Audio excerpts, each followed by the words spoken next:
Hello, everyone. Welcome and thanks for joining us. In today's webinar, we'll be discussing the topic of extended producer responsibility and diving into the collaboration between Specright and Lorax EPI.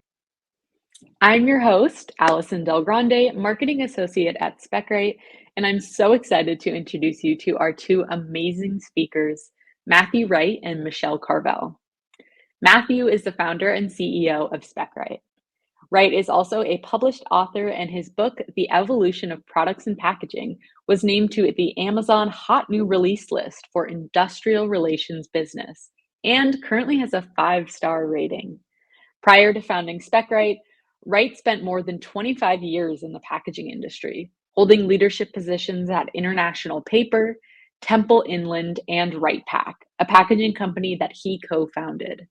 He's also been involved in leading multiple M&A deals in the packaging industry and sits on the Packaging Advisory Board at Cal Poly San Luis Obispo. Now to our second speaker, Michelle Carvel is the current COO of Lorax EPI. She has 15 years of experience working in the environmental compliance sector, building an extensive knowledge of the industry. After graduating from Cardiff University in 2002, she's developed her career specializing in product stewardship, producer responsibility programs, and their impacts on the producers. Co-founding Lorax Compliance Limited in 2014, Michelle supports a diverse range of businesses with specialists in extended producer responsibility, as well as tailored consultancy, covering all aspects of environmental legislation. Michelle's focus within Lorax is to promote and simplify the vast range of reporting requirements their clients find themselves obligated by.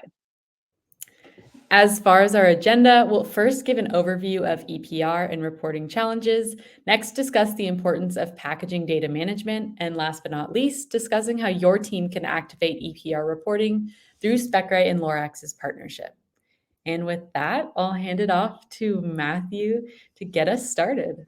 Great. Thank you very much, Allison. It's a great introduction. It makes Michelle and I sound very busy. So excited to have this conversation today about such an important topic. And we'll go back over my background and history. Obviously, Allison did a great job of that, but certainly a lot of visibility in the packaging space and a lot of different roles and capacities.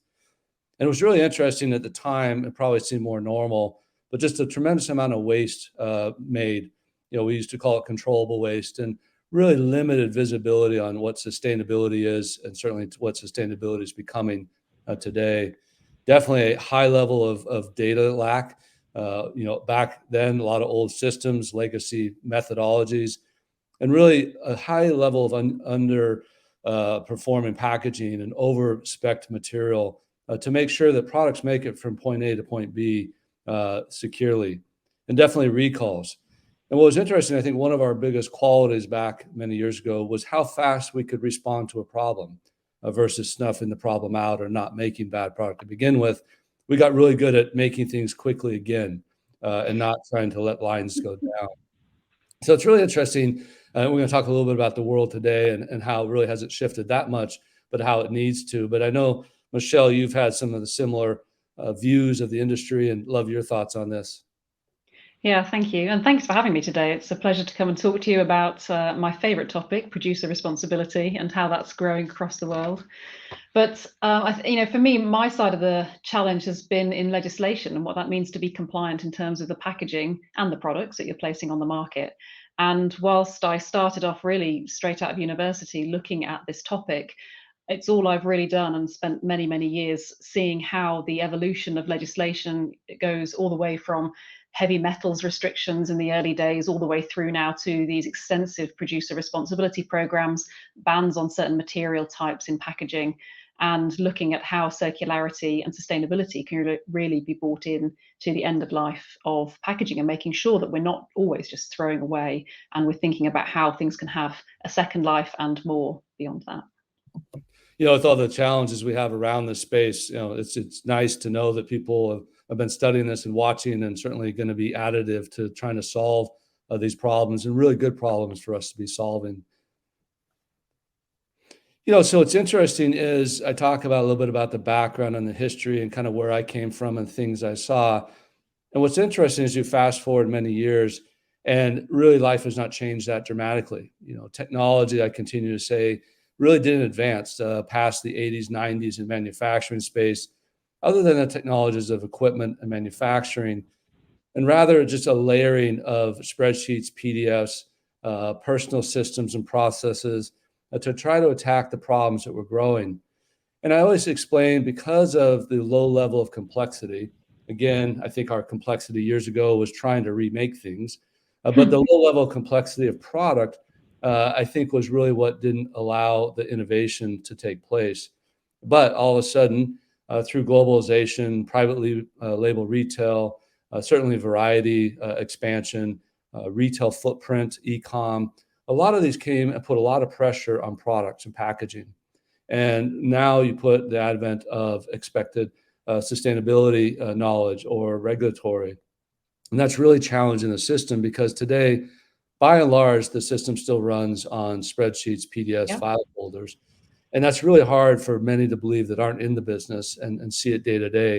And we're doing another survey, which we'll talk about later, really understanding the consumer's opinion about this and what people are thinking is actually going on versus what's really going on. And I know, Michelle, all the work you try to do is really reliance on good information. And I know this is Yeah. a challenge for you too.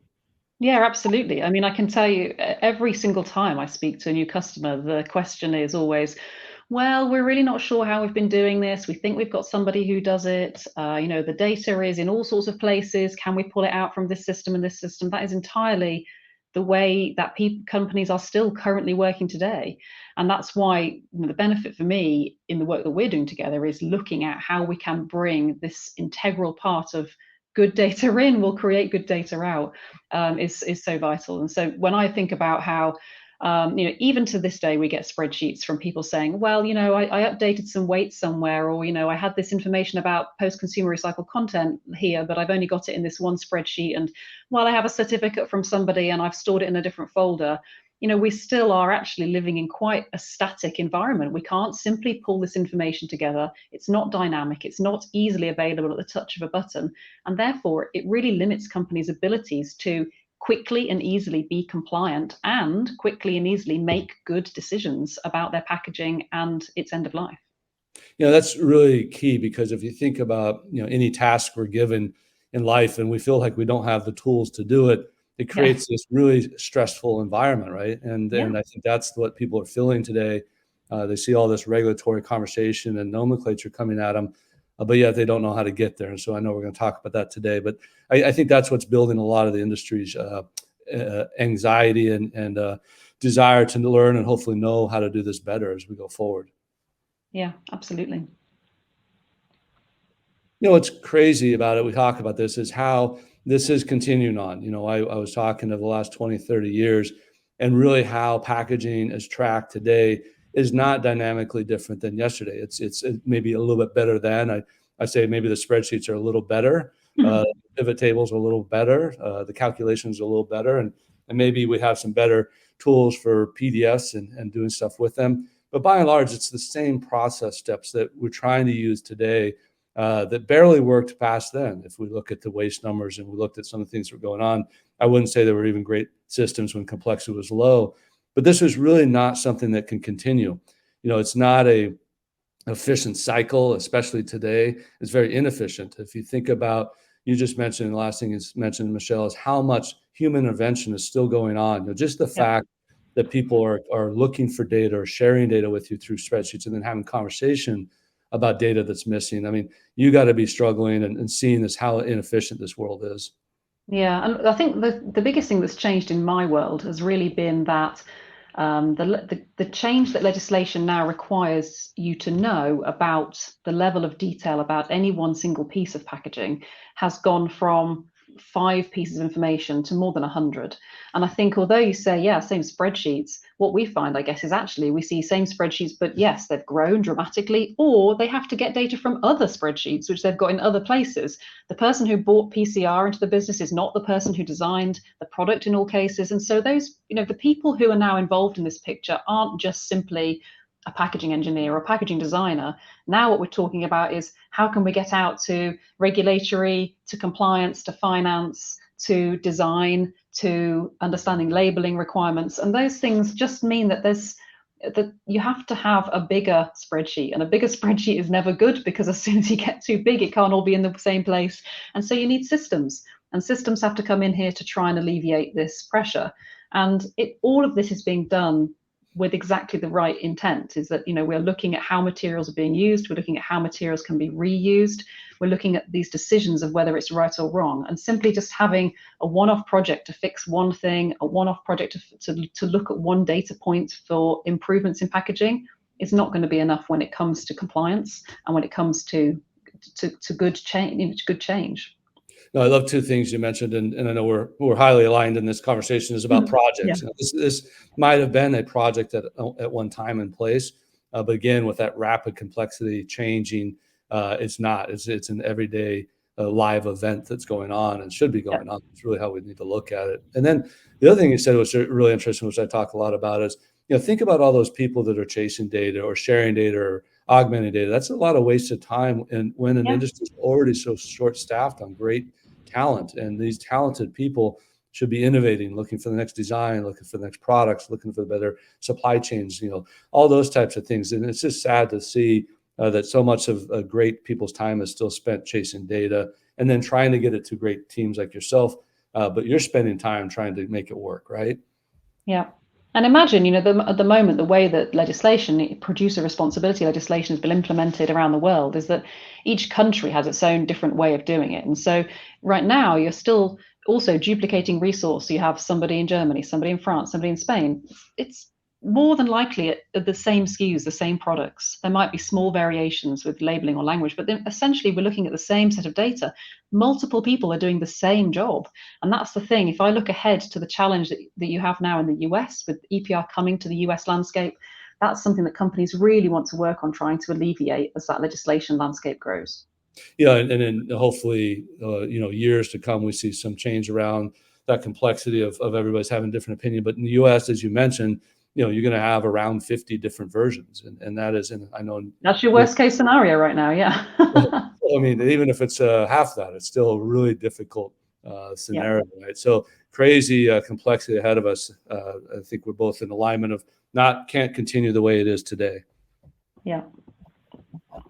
So, it's interesting. I keep talking about this is kind of the refreshing. So every year we do the state of spec management survey and go out to hundreds of industry professionals at all different levels of different organizations and kind of find the same common themes, which is that, what I say is our worst enemy, at least mine, is email, right? I track how many emails a day through various emails, and it's mind-boggling. I know your number's got to be mind-boggling.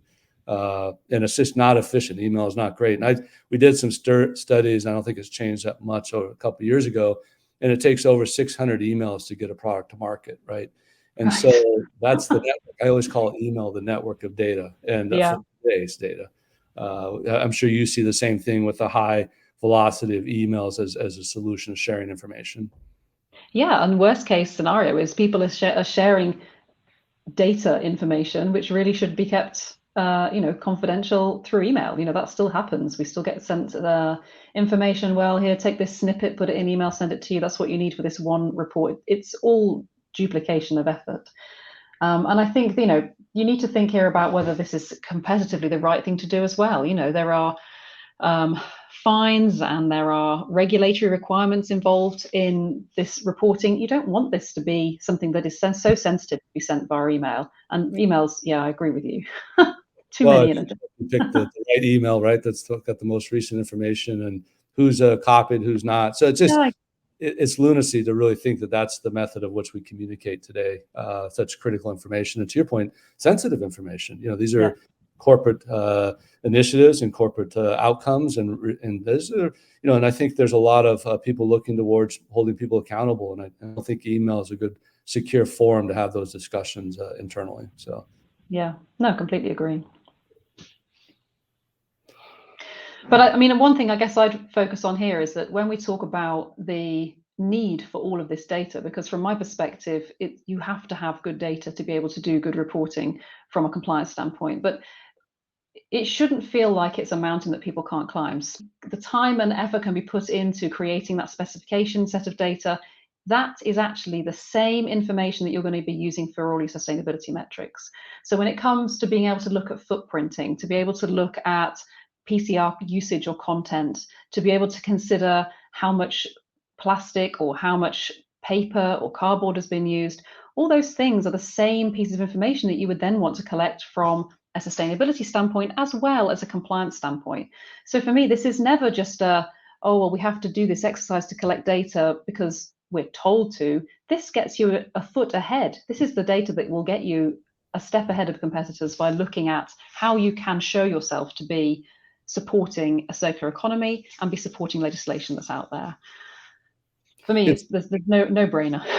Yeah, no, and it's really fun for me, and I know it is for you, to really be around some, people that are really advanced in this space and companies that are looking to use this as a differentiator and really give that visibility of their products to their consumers. And certainly won't be named today, but I think that's really going to be a massive competitive advantage, not just with, we keep kind of talking about, meeting the regulatory requirements, but it's really about being a better company, better products in the market, right? And ultimately doing better for the earth and for everybody around. So it's a competitive advantage for companies that really lean into it. And I think one of the challenges, and I know you do, is, we have to unlayer product. We have to get to the DNA level. We have to, which is the spec level. You can't try to accomplish what you're doing with the BOM level. If you think about, if you change your supply base for something that's in that BOM, that changes the outcome of what you've reported. And you really need to understand what that dynamic change can happen. And then ultimately, as you change it for the better, maybe to do things better, more cost efficient, more sustainable, you want to be able to know what that's doing to your reporting requirements and making sure you're accurate and up to date. And you can only do that if you keep it at a very, what I call DNA or granular level. Love your thoughts on that, Michelle. Yeah, absolutely. And I'd also say it's really important because companies nowadays want to promote that they're doing the right thing, and they should be able to promote that they're doing the right thing, making good choices. But the challenge that a lot of businesses have nowadays is, although they may have designed a piece of packaging to be recyclable, or they may be using things like recycled content, they just don't actually have that data to back it up. And of course, that is really then dangerous. They cannot go to market and make this claim without being able to prove it one way or the other, because that's where we come into difficulties with claims issues. But being able to go back to that DNA level, to be able to go back to that granularity level and say, look, I can show you from my bill of material, from every component, how it's constructed, what's it contained, how I can prove it. That really allows a company to tell a better story, to be able to say, look what we're doing. We really are making the right steps in the right direction, and we can show you without having to think of that picture of compliance. You're right. To go back to the core ethos of what a company wants to be if they want to make good and correct change for the world. No, and I think to that point, what I love history. And so what's interesting, I think history of product is going to be super critical going forward, in terms of where was it, where did it go, come from and go to, and I'm sure we align here is the world's going to keep changing, right? And so it's going to expect different things from us. And so I think really kind of those history charts of seeing product move through that journey and given that visibility is, I think, really paramount. You can only do that with data. So I think, again, that's so critical for that reason. And that's why we see so many companies, on this journey to well, looking at PCR commitments that they've made, looking at recyclability commitments they've made. They're on a journey already, and they want to be able to have this data and use this data to be able to prove that they're making those steps forward that consumers are requiring, as well as their own shareholders. I always laugh too. I don't know, maybe we were sleeping years ago and we didn't expect to follow up on data requests or follow up on commitments, but I think the world's changing and people want to know what people say is happening. And so data is going to be the answer to that again. So I think we've kind of hit this one on the head quite a bit, but I think one of the key takeaways for me, and certainly Michelle, I'd love to think of yours here, is I think what we really need to drive is there's not a difference between reporting and data. The reporting is an outcome of the data. And I think today still so many people think of this as two different events, and it's really not. It's one and the same. And I think that's the part we just got to keep hitting home until we really see broad scope change here. Your thoughts? Yeah, absolutely. But I think that also means that companies need to really consider who does this job within their companies. I can tell you one of the many conversations I have with businesses is, well, who do you think should own this responsibility of producer responsibility reporting? And even thinking about how a business structures their data collection activities, their data maintenance activities, their packaging design activities, to try and bring those all in together into one picture, and trying not to think of it as your job, my job, their job, and trying to think of this as a holistic outcome for a business should really be how businesses are thinking about moving forward. And that's my concern, is that I still feel companies are saying, well, no, this is yours and this is mine, and actually working together and having this as a single unified output is the best way that any business can go. Now, I don't know what called in the EU growing up, but we had hot potato here, and Oh no, it's the same. Okay, so this is the hot potato. You think data collection is a hot potato, but I can tell you the hottest potato is producer responsibility reporting. It's the one that no one wants. and what's I think we're going to see is that heroes are going to be made from this, right? And that's pretty typical of any new role or any new responsibility, is everybody kind of runs from it until it's understood. But then careers and livelihoods are made over this. So I didn't know it was hot potatoes. It's a worldwide game, I guess. It's the same. So I think, we've talked a lot about the challenges, the challenges of this bad data structure, if any data, really ultimately systems having to work together. And we talked about, Michelle, you're the expert in this regard, of the high complexity coming from a global perspective. And I know that sounds, probably negative and daunting, but there are companies that are accomplishing this. And I know through partnerships like ours, there's great things happening. And what is your, I guess, words of wisdom in this regard? Well, I think just try and consider that this doesn't have to be a one-stop shop. It's a job done and then you leave it and you're compliant. This is something that a company needs to really drill into and make sure that they're going to embed this into future processes. And that's actually eventually how they save money, because they can then make correct decisions and they can use data to be able to make the most efficient decisions for their company. So for me, our partnership working together is a unity of these two quite complex pieces. One looking at this outcome of legislation and reporting requirements, and one looking at how you can really improve that data, the other side, to see how you can really improve that data on the way in. And those two things together are only going to bring a better outcome for any company. Yeah, and I think it's really exciting because it's a space that people are willing to share. And I always look at this conversation around, let's get actionable. I think there's been a tremendous amount of conversation around thoughts and opinions and feelings, but really what's exciting about our partnership is really the ability to become actionable and get something done for our clients and ultimately for the consumers, which we are consumers. Well, we are too. I think a lot of times we forget that. This is really as a consumer. We had a great dialogue the other day about, just our sitting around and making decisions as a consumer, and how is that effective in what we see today. So we always got to keep it near and dear to what's important to us too. Yeah.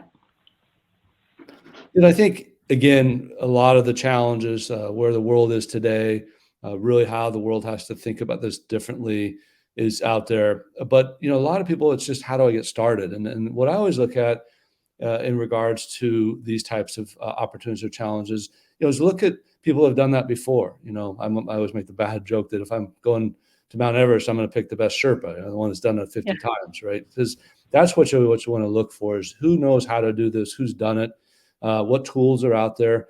There's tremendous amount of tools today that we use to bring data over, to standardize kind of the data visibility, because that's the most important, is that DNA level data underneath the analytics, that how you handle that. And then, we just built out a Spec Assist. One of the biggest challenges is with customers is they get busy.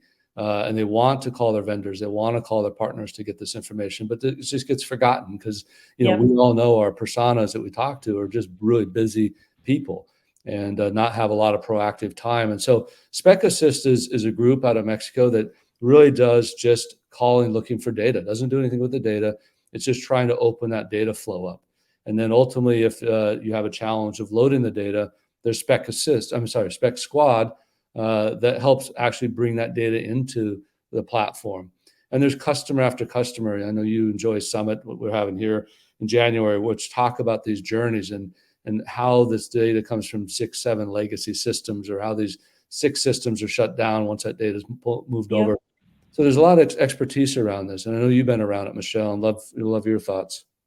Yeah, well, one of the great things about your Spec Assist program is that you have to think about when you consider any standard retailer or even standard brand, they don't have one or two vendors, they have thousands, and they just don't have that capacity to be able to go out and collect that level of data, especially when they're contract manufacturing or they have third party involvement. They just don't have that access. And so for me, we're bringing that across. And the great thing about our partnership is the API that we've built now that now moves data automatically from your system across to our system, bringing in all of those fields which we need from a compliance perspective, but as well as building out those bills of material down to that granular level and being able to factor in the requirements that are needed for extended producer responsibility and also those voluntary commitments and social and corporate responsibility reporting requirements.